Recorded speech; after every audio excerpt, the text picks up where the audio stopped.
Bismillahirrahmanirrahim. Assalamualaikum warahmatullahi wabarakatuh. Alhamdulillahi rabbil alamin. Wassalatu wassalamu ala asyrafil anbiya'i wal mursalin wa ala alihi wa sahbihi ajma'in. Amma ba'. Adik-adik yang dirahmati Allah Subhanahu wa taala, syukur alhamdulillah hari ini Jumaat kembali bertandang dan alhamdulillah kita sebut kita masih lagi berada dalam bulan Syawal, yang kalau siapa-siapa yang belum lagi sempat untuk sempurnakan puasa 6, maka masih ada lagi kesempatan untuk kita selesaikan puasa 6 kita, insya-Allah. Sebab kata Nabi SAW, barang siapa yang menyempurnakan puasanya pada bulan Ramadan kemudian diikuti dengan 6 hari pada bulan Syawal, maka seakan-akan dia berpuasa selama 1 tahun. Jadi kesempatan yang ada ni adik-adik, kita sebut rebutlah peluang untuk kita dapatkan ganjaran pahala seakan-akan kita sedang berpuasa selama 1 tahun, insya-Allah. Baik. Alhamdulillah hari ini di live streaming YouTube Sekolah Menengah Setia Budi, insya-Allah adik-adik akan bersama dengan Ustazah Nazira binti Abu Bakar, dan kita akan bincangkan topik yang Ustazah rasa semua orang suka. Iaitu bab cinta. Apa tajuk kita hari ni adik-adik? Lembaran juzuk cinta. Okey, ada setengah orang dia allergic, dia tak boleh dengar bab-bab cinta ni. Dia rasa macam meluat, macam menyampah, macam gedik. Biasanya orang perempuan macam tu lah kan. Sebab Ustazah dah lepas dah fasa usia adik-adik ni. Biasanya yang ni lah antara perasaan-perasaan yang datang. Kita akan rasa macam, gatainya siapa yang bercinta ni. Boleh ke bercinta ni?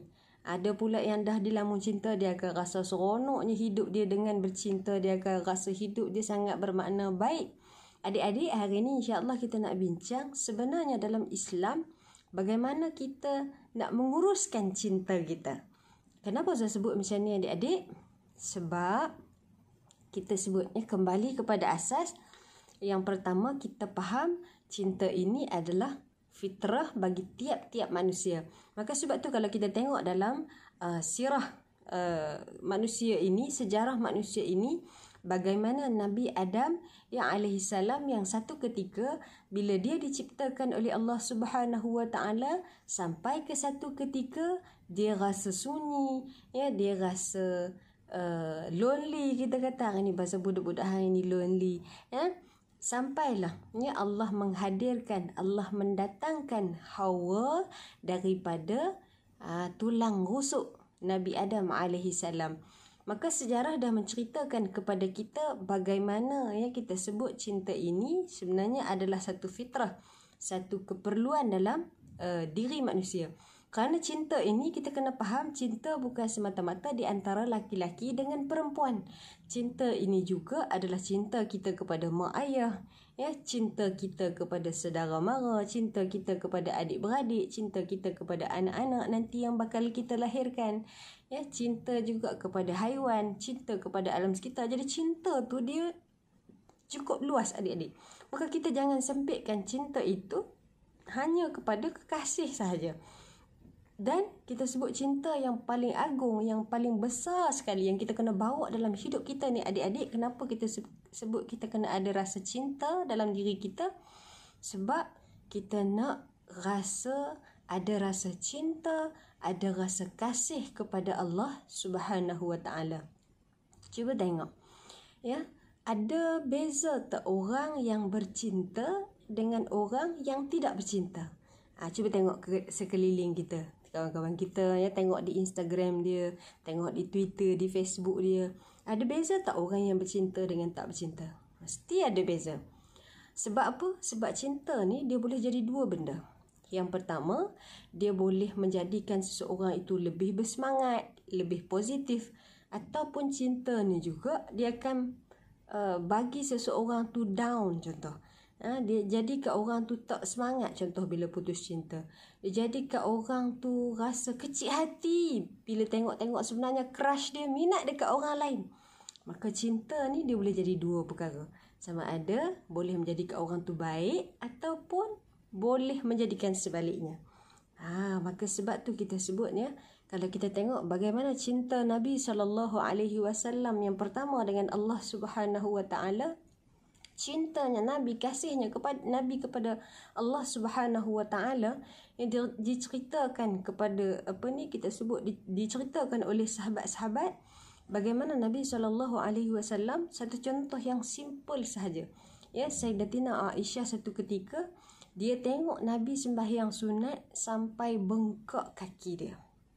Kita hari ni ada tak bengkak kaki kita, adik-adik? Jaranglah. Biasa kalau bengkak tu sebab terjatuh main bola jaring, terjatuh lari tak nampak batu, kan. Tapi Nabi SAW dia sembahyang sunat, bukan sembahyang wajib, sembahyang sunat. Sampailah, ya, kata Sayyidatina Aisyah, dia tengok kaki Nabi bengkak. Ya, jadi dia tanya kepada Nabi SAW. Dia kata, "Ya Rasulullah, bukankah kau ini telah dijamin untuk masuk syurga?" Maka apa kata Nabi SAW? Kata Nabi, "Tak bolehkah aku jadi hamba yang bersyukur, yang kita sebut kalau kita hari ni menzahirkan rasa syukur dia, rasa terima kasih kepada Allah Subhanahu Wa Taala melalui amal ibadah dia." Tengok bagaimana cinta Nabi SAW, adik-adik.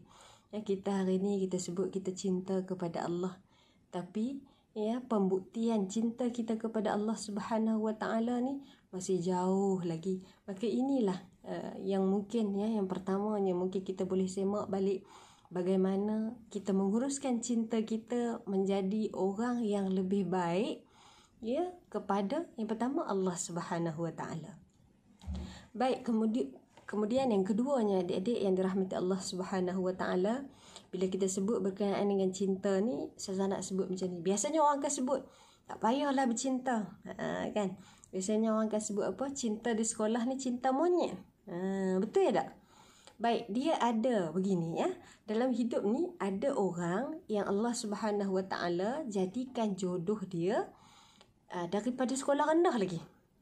Sebab tu kalau kita perhati, ada kawan-kawan kita yang dah senior, contoh makcik kita, ya, kakak-kakak kita, yang suami dia adalah kawan sekolah rendah dia. Ada yang jumpa di kampus, ada yang tak ada nak berjumpa tapi mak ayah yang aturkan. Jadi kita sebut jodoh ini adalah rahsia Allah Subhanahu Wa Taala. 4 perkara yang dirahsiakan, yang telah ditakdirkan oleh Allah Subhanahu Wa Taala kepada tiap-tiap manusia. Yang pertama, hidup dia. Dia nak hidup sebagai anak siapa, nak lahir sebagai anak siapa, ya. Ini adalah hak Allah Subhanahu Wa Taala. Kita tak boleh pilih. Kita nak lahir hari ni sebagai anak Perdana Menteri contoh, kita tak boleh pilih. Kita tak boleh pilih kita nak lahir sebagai anak Siti Nurhaliza, seronoknya mak kita pandai menyanyi. Kita tak boleh pilih. Kita lahir hari ni sebagai anak mak kita sebab takdir Allah Subhanahu Wa Taala. Yang kedua, kita sebut hidup mati kita. Kita tak boleh pilih nak mati bila kita dalam keadaan sujud contoh, tapi kita boleh doa pada Allah supaya kita dimatikan dalam keadaan sujud. Tapi kita tidak boleh memilih di umur berapa, di mana pun kita tak boleh pilih, kerana ni semua hak Allah Subhanahu Wa Taala. Maka sebab tu disebut dalam Al-Quran, ya, kita tak tahu fi ayyi ardin, di bumi mana pun yang kita akan mati. Kemudian yang ketiga, kita sebut apa? Jodoh. Kita tak tahu siapa jodoh kita. Entah orang kelas sebelah, boleh jadi. Entah jiran belakang rumah kita, boleh jadi. Entah orang yang selalu kita bergaduh sangat jadi jodoh kita, boleh jadi. Jadi itu semua kita sebut apa? Ni hak Allah Subhanahu Wa Taala, rahsia yang Allah simpan sampai masa akan terbuka hijab siapa yang akan menjadi peneman hidup kita. Dan yang keempat, kita sebut apa? Rezeki kita. Ya, kita nak kerja sebagai apa nanti, ya, rezeki kita jadi orang kaya, orang miskin, itu semua hak Allah. Ya, bergantung kepada usaha yang kita lakukan juga. Kalau kita nak jadi orang yang berjaya, maka mengaji pandai-pandai, pulun betul-betul, dalam periksa jawab elok-elok, cikgu mengajar di depan, dengar dalam kelas, beri perhatian dan sebagainya.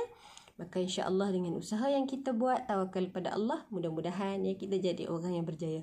Jadi 4 perkara ni adalah rahsia yang hanya Allah Subhanahu Wa Taala tahu, dan kita sebagai manusia, kita hanya boleh minta dengan Allah supaya Allah bagi yang terbaik kepada kita. Baik, itu kita sebut dalam perkara-perkara yang termasuk di antaranya jodoh yang dirahsiakan oleh Allah Subhanahu Wa Taala kepada kita. Baik, bila kita sebut bab jodoh ni adik-adik, kalau tadi saya sebutnya, jodoh ni kita tak tahu siapa, ya. Kita ada orang kata tak boleh nak bercinta waktu sekolah. Ustazah nak sebut macam ni. Ya, waktu belajar kalau boleh kita jangan gopoh gapah. Sebab bila di usia remaja ni kadang-kadang kita kalut. Orang lain dah ada marker. Marker tu orang Kedah kata. Orang lain dah ada dah ada power. Kita tak ada power lagi. Kita bimbang kita ni tak laku. Orang perempuan biasa dia fikir macam tu kan. Dia rasa dia tak segak. Dia rasa macam dia tak jadi pilihan. Saya nak sebut macam ni adik-adik. Ya, kadang-kadang bila kita duduk di sekolah menengah, kita nampak Adam contoh, ya, bukan nama sebenar. Adam ni lah paling handsome, paling baik, masya-Allah. Kalau dia azan di sekolah tu, ni rasa nak pecah tulang rusuk. Orang hari ni kata apa? Pecah ovari. Rasa nak bergegar tulang rusuk contoh. Ni baru Adam di sekolah menengah Setiabudi. Adik-adik tak jumpa lagi siapa nama? Haikal contoh di universiti. Sebab adik-adik akan ada fasa belajar di sekolah menengah, kemudian bergerak kepada fasa kita sebut pembelajaran tinggi di universiti. Kemudian akan masuk ke dalam fasa alam pekerjaan. Jadi pada tiap-tiap fasa ni adik-adik akan bertemu dengan orang-orang yang kadang-kadang dia lebih baik lagi yang kita jumpa pada sebelumnya. Maka sebab tu kita tengok hari ni dalam catatan kehidupan manusia, ada orang yang dia bercinta dengan orang lain, bertunang dengan orang lain, berkahwin dengan orang lain, bercerai dan akhirnya bertemu jodoh sekali lagi dengan orang lain. Kenapa? Kerana kitaran kehidupan kita ni, kita akan sentiasa jumpa benda yang baharu. Tapi dalam masa yang sama, ada juga orang yang Allah Ta'ala rezekikan kepada mereka jodoh yang daripada awal sampailah akhir dia pejam mata adalah orang yang sama. Ada. Ini semua rahsia Allah Subhanahu Wa Ta'ala. Contoh macam di kalangan sebahagian mak ayah kita. Kalau kita tengok mak ayah kita dah berpuluh tahun kahwin. Ya, mak ayah kita yang kerja biasa-biasa tapi alhamdulillah masih kekal bersama sampai sekarang. Ini kita sebut rezeki daripada Allah Subhanahu Wa Taala. Maka adik-adik juga macam tu.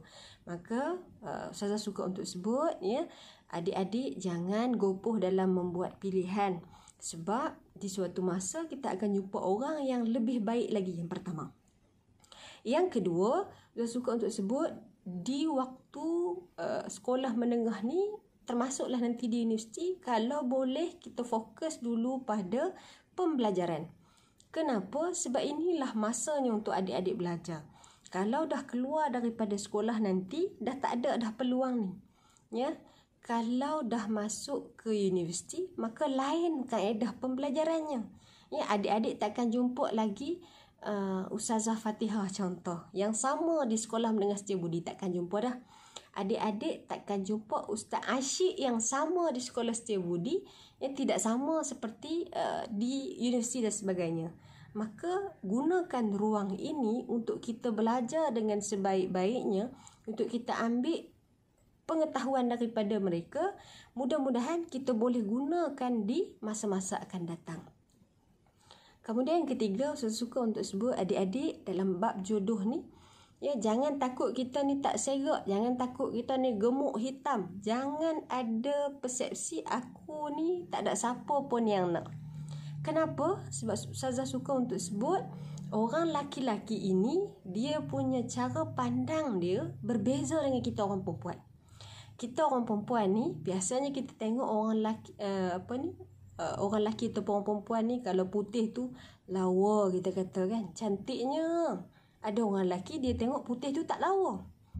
Ada orang lelaki dia tengok hidung tinggi tu, hidung mancung tu tak menarik perhatian dia. Kenapa Ustazah sebut macam tu? Sebab pengalaman hidup Ustazah sendiri, ya, bila Ustazah kahwin dulu Ustazah rasa macam tak ada siapa akan nak kat aku, macam tu kan. Kita rasa sebab ya, waktu belajar tak ada siapa nak kat kita.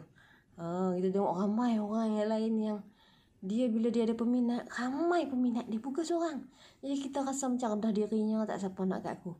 Tapi apa yang jadi adik-adik, ya, kita nak sebut dalam hidup kita ni, ni pada perkara yang keempat, kalaulah orang itu memang jodoh kita, maka pergilah kita ke bumi mana pun, tetaplah dia juga yang akan dihantarkan oleh Allah Subhanahu Wa Taala sebagai pasangan kita. Kenapa Ustazah sebut macam tu? Sebab ya, Ustazah dulu belajar di Universiti Islam Antarabangsa dekat dengan Sekolah Menengah Setiabudi. Kemudian suami Ustazah belajar di Universiti Kebangsaan Malaysia. Tak pernah berjumpa.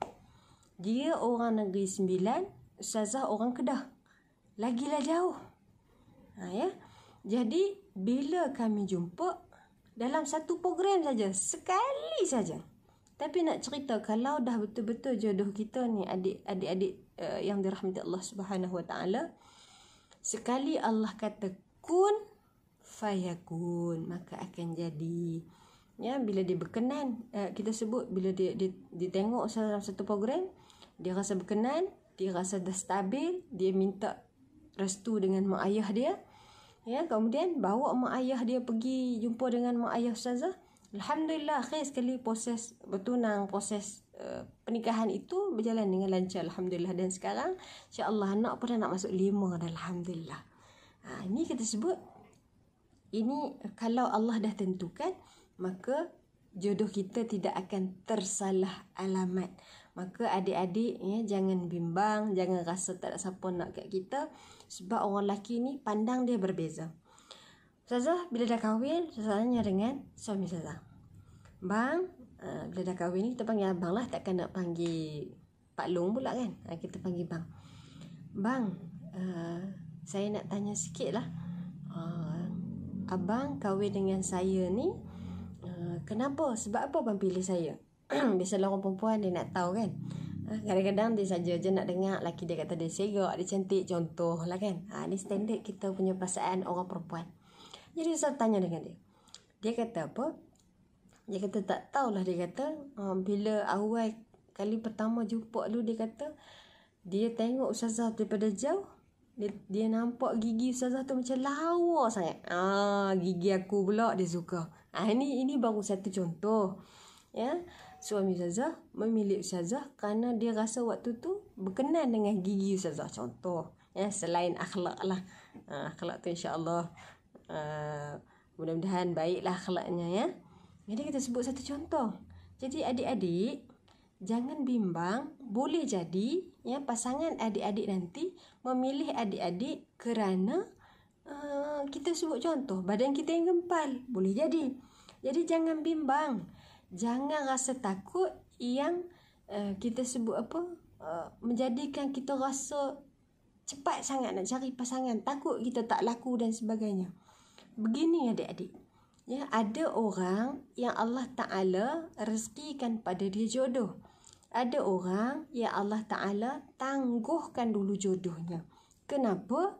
Boleh jadi Allah Ta'ala nak jadikan dia anak yang berbakti kepada mak ayah dulu. Boleh jadi. Boleh jadi Allah nak jadikan dia hamba Allah yang betul-betul gunakan kesempatan sebagai orang bujang untuk buat ibadah dengan sebanyak-banyaknya. Sebab apa? Sebab bila kita dah jadi isteri, bila kita dah jadi seorang mak, maka waktu ibadah kita juga akan terhad tak sama macam waktu kita bujang dulu. Ya, bila kita bujang, kita sembahyang, kita sebut apa, kita sembahyang seorang sebagai contoh, tak terganggu. Kita nak baca Quran, terpulang pada kita adik-adik. Tapi bila kita dah berkahwin, bila kita dah ada anak, ya, maka masa tu dia akan berubah. Kita baru nak baca Bismillahirrahmanirrahim, muka surat pertama contoh. Anak pertama menangis, berak pula dah. Tutup Quran, pergi basuh berak anak dulu. Datang dah selesai semua, buka pula Quran. Nak baca pula ayat kedua, Alhamdulillahirabbilalamin. Qayau pula dah, mama nak susu. Jadi adik-adik, ini fasa yang kita kata ujian bagi orang yang ada pasangan, ada anak-anak.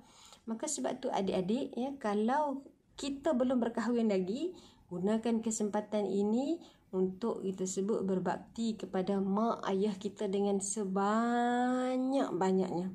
Kenapa saya sebut macam tu? Sebab sampai satu masa bila hilang mak dan ayah daripada pandangan mata, khususnya ya, terbujur jasad mereka di depan mata, maka waktu tu hilanglah ruang dan peluang kita untuk berbakti kepada mak dan ayah kita. Kata Nabi SAW satu ketika ya, diceritakan dalam hadis Nabi SAW, Nabi sedang berjalan nak naik ke mimbar. Kemudian bila Nabi nak melangkah naik ke mimbar pertama, sahabat-sahabat dengar Nabi sebut amin. Maka Nabi langkah lagi ke tangga mimbar yang kedua. Maka sahabat dengar lagi Nabi sebut amin. Nabi naik sekali lagi, kemudian sahabat dengar lagi Nabi sebut amin.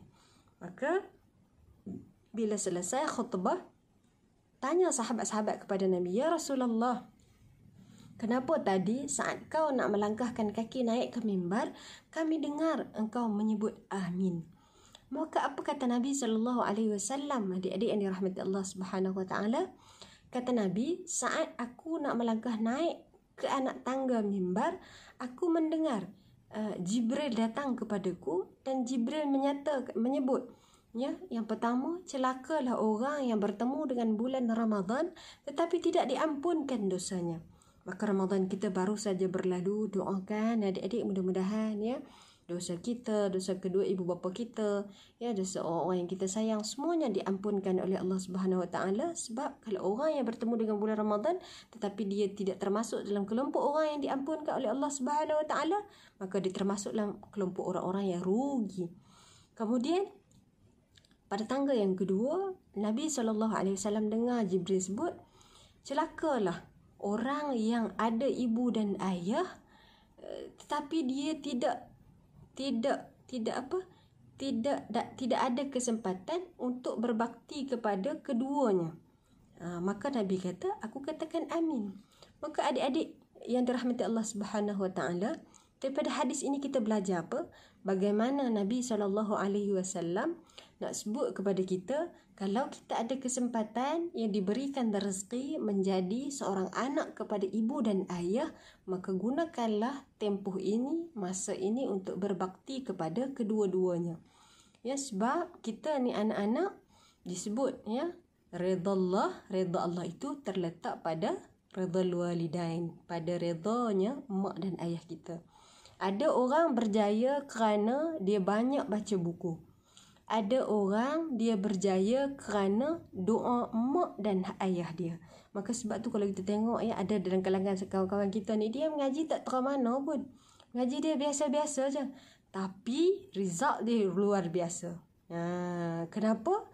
Boleh jadi dia ada amalan-amalan dengan mak ayah dia yang menyebabkan mak ayah dia senang hati, ya, rasa sayang kepada dia, banyak berdoa kepada dia. Maka kita sebut adik-adik jangan tinggal keramat hidup kita ni. Selagi kita sebut nafas kita ni masih kita sebut ada di jasad kita ni, jangan tinggal setiap masa. Jangan tunggu waktu periksa saja, minta doa dengan mak dan ayah kita. Mak, cik, adik rasa, kakak rasa, contoh mak kakak rasa kakak nak masuk UAE contoh, sebab dekat dengan rumah. Sebut dengan mak tolongkan doa supaya kakak boleh masuk UAE. Minta mak doa secara spesifik. Sebab apa? Sebab kata Nabi SAW, doa mak dengan Allah langsung diangkat, tidak ada hijab. Maka minta mak doa. Dalam bab jodoh juga misalnya, mak, kakak rasa kakak nak masuk universiti dulu, kakak nak ada kerja yang baik. Kemudian kakak nak minta supaya mak doakan kakak dapat jodoh yang baik. Jadi minta dengan mak, suruh doa pada Allah Subhanahu Wa Taala. Minta mak buat sembahyang hajat, ya, minta mak doa kepada kita supaya kita dapat jodoh yang baik, ya. Minta kita supaya diberikan kehidupan yang baik-baik. Ya, sebab inilah yang sedang Ustazah rasa Ustazah nikmati.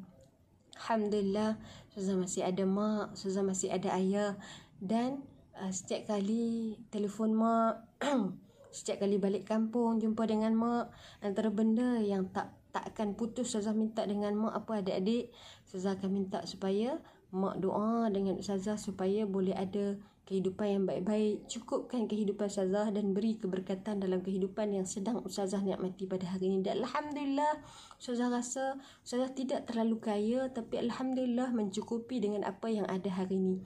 Ustazah rasa Ustazah tidaklah Ustazah tidak ada pangkat yang besar, tapi hidup yang ada hari ini Alhamdulillah Ustazah rasa sangat selesa ya. Ustazah dapat banyak peluang-peluang dan Alhamdulillah rasa cukup dengan apa yang ada. Baik, kemudian bila kita sebut lagi ya bab menguruskan cinta kita, saya suka untuk sebut dengan adik-adik yang dirahmati Allah Subhanahu Wa Taala. Bila adik-adik duduk di sekolah ya, selain daripada mak dan ayah, antara orang yang adik-adik kena jaga adalah guru-guru di sekolah ya. Ustazah rasa hari ni Ustazah boleh berjaya kerana doa cikgu-cikgu daripada sekolah dulu ya. Kita tidak perlu menjadi pelajar yang paling cemerlang untuk kita dapat doa daripada guru kita. Kita sebut yang paling penting kita jadi anak murid yang beradab, yang hormatkan kepada guru. Sebab ya, kita sebut kalau guru ni doakan kita, maka insya-Allah keberkatan ilmu itu akan mendatang. Maka ini antara benda-benda yang kita kena jaga adik-adik, yang kita kena perhatikan ya, supaya akhir sekali kebaikan tu bukan sahaja kita sebut baik untuk diri kita sendiri, bahkan boleh kita kongsikan dengan orang yang berada di sekeliling kita insya-Allah. Baik. Kemudian ya, yang terakhir sekali kalau boleh saya nak sebut dengan adik-adik ya, bagaimana kita nak kawal ya. Kadang-kadang dia rasa saya suka sangat dengan dia tu, dah baik, pandai pula, setiap kali jumpa dengan dia rasa bergetar ni jantung saya ni Ustazah. Macam mana kita nak kawal adik-adik? Sebab tadi kita dah sebut dah fitrah tu, cinta itu fitrah. Macam mana kita nak kawal kalau kita suka sangat dengan seseorang? Pertama, Ustazah nak adik-adik faham, tak ada masalah untuk kita suka dengan orang. Cuma bagaimana kita nak pastikan suka kita tu tak membawa kita kepada jalan yang salah. Yang pertama, kita jangan terlalu menjadi perempuan yang murah dan mudah untuk memberikan segala-galanya ya. Di usia remaja macam adik-adik ni ya, kalau kita belajar psikologi, dia kata usia ni adalah usia yang dia nak cuba, nak rasa, nak tahu bagaimana perasaannya mencintai dan dicintai. Jadi usia macam ni adik-adik, banyak kita jumpa ya remaja-remaja yang dia tersalah jalan dan akhirnya dia terperangkap ke lembah yang dia sukar untuk keluar daripada kawasan tersebut. Sebab apa? Maksiat ini, sebagai contoh saya sebut ya, maksiat ini zina terutamanya. Pakar psikologi mengatakan zina ni dia jadi macam ganja. Sekali kita kena, dia akan ketagih. Maka sebab tu adik-adik saya sebut yang terutamanya yang perempuan ya, kalau yang laki-laki pun yang melihat ketika ini ya, kalau boleh yang perempuan sudah pesan sangat-sangat, jangan benarkan mana-mana lelaki yang bukan mahram untuk menyentuh tubuh badan kita, hatta sampai ke, kalau boleh kita sebut tudung tu, hujung bucu tudung kita pun. Sebab apa? Ya, psikologi menyebut kalau orang perempuan yang telah bersama dengan satu orang laki-laki, maka dia akan menimbulkan rasa ketagih untuk kembali bersama. Maka sebab ni benda ni kita kena jaga. Sebab tu dalam Al-Quran, adik-adik yang dirahmati Allah SWT, Allah sebut apa? Wala taqrabuz zina. Kenapa Allah tak sebut wala tazni? Jangan kamu berzina. Tapi Allah sebut jangan kamu dekati zina. Kenapa? Sebab muqaddimah kepada zina itu sebenarnya sudah kita sebut cukup bahaya implikasi dia. Apa muqaddimah tu? Tadi kita sebut jangan murah-murah Murah-murah macam mana? Kita jadi gedik-gedik telefon, kita cakap hege-hege, Assalamualaikum. Contoh. Tak payah nak hege-hege, tak payah nak bermanja-manja sangat. Kalau kita jawab, biar tegas dan jelas. Assalamualaikum. Ya, saya Syuhada bercakap. Nak bercakap pasal apa? Nak menyembang. Tak ada tujuan. Terima kasih, saya banyak kerja lagi nak buat. Contoh. Kita sebut jangan melunak-lunakkan suara kita. Jangan menggedik-gedikkan suara kita. Kena ingat sebab orang lelaki ni dia mudah naik syahwat. Assalamualaikum. Dah basah dah orang lelaki tadi. Jadi kena jaga benda-benda macam ni supaya kita tak membawa kepada bibit-bibit muqaddimah zina tu sendiri. Kemudian kita sebut orang perempuan, jangan jalannya terlampau berdetak-detak. Maknanya kalau pakai kasut tu kan, dia hantak kasut dia tu supaya nak menarik perhatian orang. Contoh, kalau jalan tu pakai kasut sekolah tu, pakai kasut jalan biasa-biasa sajalah. Jangan kita sebut apa kita nak lebih pula daripada orang. Contoh. Kemudian yang ketiga, kita sebut jangan memakai bau-bauan yang melampau-lampau. Mengaji sekolah menengah ni kadang-kadang kita nak rasa wangi, kita nak orang bau kita wangi. Jangan melampau-lampau. Sebab apa? Sebab dalam satu hadis Nabi SAW, Nabi sebut wanita yang memakai bau-bauan kemudian dihidu oleh lelaki yang bukan ajnabi ni, boleh mendatangkan syahwat. Kita sebut apa? Seakan-akan pelacur, disebut dalam hadis Nabi. Maka kalau nak pakai wangi boleh, tak ada masalah, sebab asal memakai bau-bauan ni harus. Cuma jangan melampau. Maknanya kalau pakai tu jangan semuk ni tu sampai banyak kali. Contoh, kita baru duduk di kelas 5A, 5D dah bau dah. Contoh, jangan sampai mendatangkan fitnah kepada diri kita sendiri. Maka nak pakai bau-bauan memadai, kita seorang je bau. Kan, tidaklah kita busuk sangat. Jadi ini antara benda-benda yang kita kena jaga. Kemudian tadi kita sebut cakapnya jangan lemah gemalai, jalannya biar elok, bau dia tu biar kita sebut tidak mendatangkan fitnah. Dan yang keempat, jaga pakaian kita adik-adik. Kadang-kadang pakaian kita ni dah cantik dah, labuh dah contoh, tapi jarang pula dah. Jadi kena jaga pakaian-pakaian yang kita sebut yang dibenarkan oleh syariat Islam. Dia tidak semesti labuh, memadai. Kita sebut patuh kepada apa yang syariat sebut. Apa dia? Antaranya orang perempuan kalau pakai tudung biar sampai menutup dada contoh. Dia tidak semesti macam yang tudung bawal susah pakai. Nak pakai belit silakan, tak ada masalah. Nak pakai sarung boleh, tak ada masalah. Nak pakai yang belit kibas-kibas kat sini, silakan, tidak ada masalah, selama dia tidak jarang, dia tidak nipis, dia tidak mengikut bentuk badan dan tidak menampakkan apa yang ada di badan kita. Jadi kita sebut pemilihan pakaian ni kena jaga supaya kita boleh elak diri kita daripada menjadi perempuan yang memurah-murahkan dirinya. Kena mahal sikit, jual mahal sikit. Sebab apa? Sebab kalau kita tengok benda-benda yang mahal-mahal ni, dia tertutup cantik, duduk di tempat yang baik, duduk di tempat yang elok. Antaranya biasa selalu cikgu-cikgu sebut apa dia? Mutiara sebagai contoh. Mutiara ni bendanya mahal. Duduknya kita sebut apa? Dalam tiram. Duduk pula nun di dasar laut dan sungai. Maka kita tengok dan proses nak jadikan mutiara tu pula dia bukan sekejap. Hari ni letak dalam sungai, esok jadi. Tidak, dia ambil masa yang bertahun-tahun. Maka sama juga dengan adik-adik.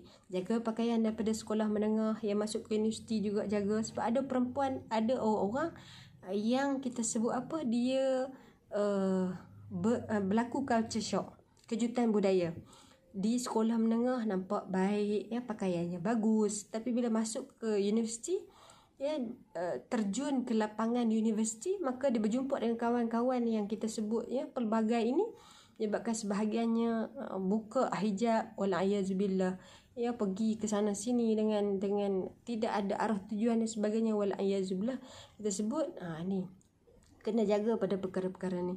Jadi jaga pakai pakaian yang baik-baik, insya-Allah satu perkataan yang kita kena ingat adik-adik, kita nak suami yang baik, maka kita kena membaikkan diri kita dulu. Maka kalau kita dah baik, Quran sebut apa? Allah Ta'ala janji, at-tayyibuna lit-tayyibat. Orang yang baik itu untuk perempuan yang baik, laki-laki yang baik untuk perempuan yang baik.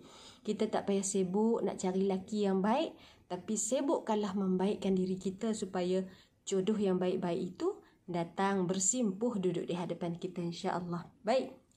Kemudian yang kedua adik-adik, bagaimana nak kawal rasa suka kita pada orang, rasa cinta kita pada orang, sayang sangat, suka sangat tengok crush kita contoh. Ya, kata ulama, perbanyakkan puasa. Sebab bila puasa ni dia boleh bantu kita untuk kawal nafsu kita. Kadang-kadang rasa cinta tu meluak-luak, tapi bila badan kita dah rasa tak larat, maka dia mengurangkan syahwat yang ada dalam diri kita. Banyakkan puasa ni bulan Syawal, maka kita sebut ambil kesempatan untuk buat puasa 6 Syawal. Kalau dah selesai, buat pula Isnin Khamis. Banyak puasa-puasa yang boleh kita amalkan, insya-Allah. Kemudian yang ketiga, kurangkan pertemuan yang tak perlu. Kadang-kadang kita terlibat dengan persatuan, ya. Kalau terlibat dengan persatuan tak ada masalah, silakan pergi, tak ada masalah, ya. Cikgu buat jamuan akhir tahun contoh, boleh pergi, tak ada masalah. Cuma kita sebut kat sini, ulama kata apa? Kurangkan pertemuan yang tak perlu ni. Contoh, dia dah pergi dah jamuan, kemudian ada lagi pula jamuan selepas jamuan. Maka kalau yang tu tak perlu, maka tinggalkan, balik ke rumah, kita selesaikan tugas-tugas kita yang sepatutnya. Kemudian yang keempat, kurangkan komunikasi yang tak perlu.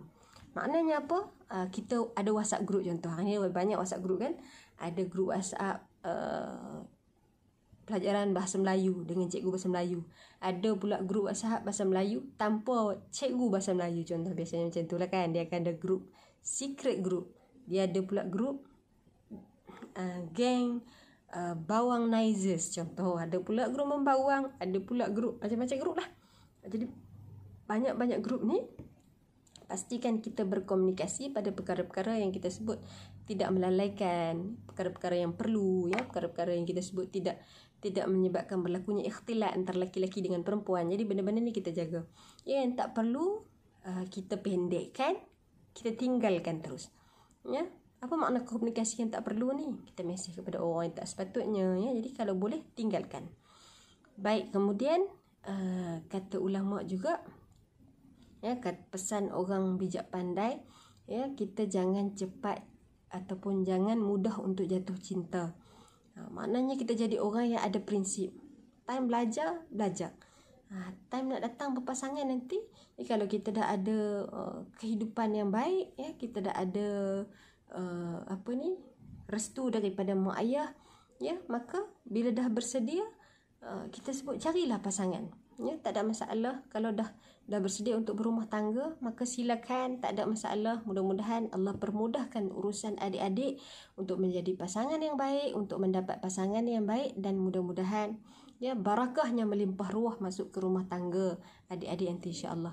Dan akhir sekali saya suka untuk sebut, ya, terakhir, di atas segala perkara yang kita bincangkan ini, yang paling penting adalah minta doa dengan Allah Subhanahu Wa Taala. Ada banyak doa yang boleh kita amalkan.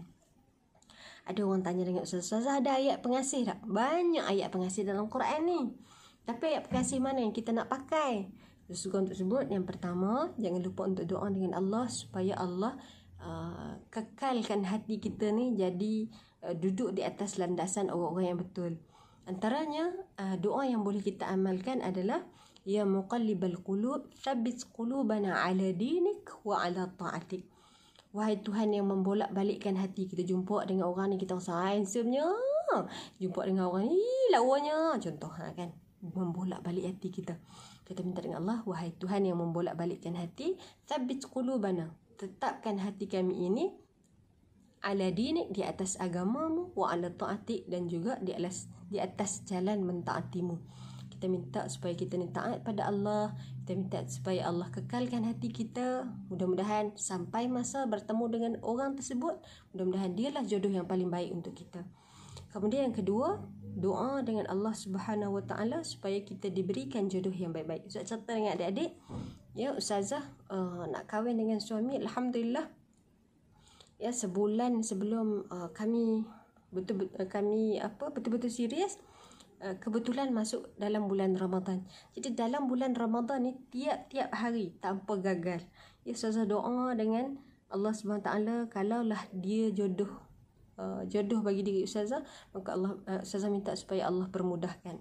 Maka ada doa-doa yang diajar oleh guru-guru, antaranya kita sebut dengan Allah, ya Allah, kalaulah dia ini jodohku, maka permudahkanlah. Sekiranya dia bukan jodohku, maka kepadamu lah aku berserah. Antaranya doa, ya. Kita minta dengan Allah, kalau betul dia orang yang baik, mudah-mudahan ya Allah permudahkan urusan kita. Kalau bukan orangnya, maka kita minta supaya Allah temukan kita dengan orang yang lebih baik lagi, insya-Allah. Sebablah hidup kita ni adik-adik yang dirahmati Allah Subhanahu Wa Taala, Allah Taala beri apa yang kita perlu, bukan Allah Taala beri apa yang kita mahu. Kita nak orang tu handsome, kita nak orang tu kaya, tapi kita tak dapat pasangan macam tu nanti.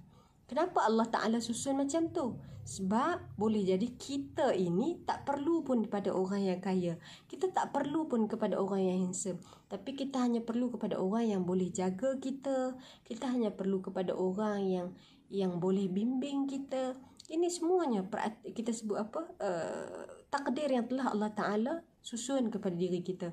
Maka nanti kalau bertemu dengan siapa-siapa pun pasangan kita di masa akan datang, doa dengan Allah daripada awal percintaan supaya Allah permudahkan urusan, jadikan kita orang yang baik-baik, jadikan kita dapat pasangan yang baik-baik, dapat keturunan yang baik-baik, supaya akhir sekali adik-adik yang dirahmati Allah Subhanahu Wa Taala, kita boleh sama-sama masuk syurga dengan orang yang baik-baik, insya-Allah.